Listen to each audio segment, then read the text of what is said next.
want to bother with it. I was happy coming to church on Sundays, but I think God convicted me and was like, hey, you really need to invest in something else. So I got on a list. Our Pastor Jim called me, and pretty soon, in August of 2012 is when I started my quad, about a week before my master's degree started.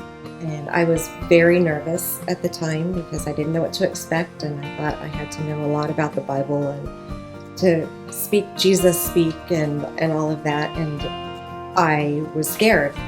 Well, in the spring of 2011, Jim Moyer approached me and gave me a book on discipleship. It was called Transforming Discipleship by Greg Ogden.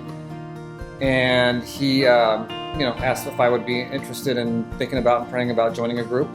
They said, there's nothing to worry about. That's what the quads are for. You are there to learn about God. You're there to learn about the Bible. And there's nothing to be worried about. So I joined, and it was the best thing I could have ever done. It's just really encouraging. It's like the Bible says, iron sharpens iron.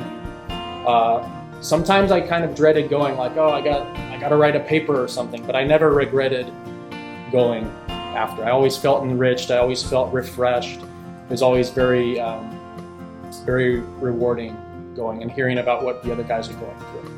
And I was very supported within the group, and we all support each other to this day. After a meeting, like in the days after, the next day, or I could just feel a strength, and peace that I didn't have before.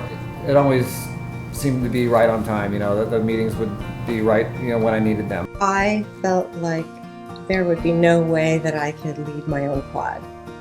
My heart just changed, and within time, I did lead my own quad, and it was great. Throughout our meetings, I felt more and more confident, and like, yeah, I can lead. And before I started, I would have said, no, I don't know enough about the Bible. I don't have the answers. What if one of my members, they asked me such and such? I don't know the answer, but it's not really about that. Forming my own group, it forced me to pay attention to the spiritual maturity of others, and not just focused on myself and what I need. And it forced me to invest myself in others people's lives. You don't have to be worried about anything at all. Just join a quad and you'll grow, and it's fantastic. Jesus made disciples, and we need to really focus on making disciples as well. Being intentional about it, just trusting God to help to lead us and help us to lead. So I really recommend it.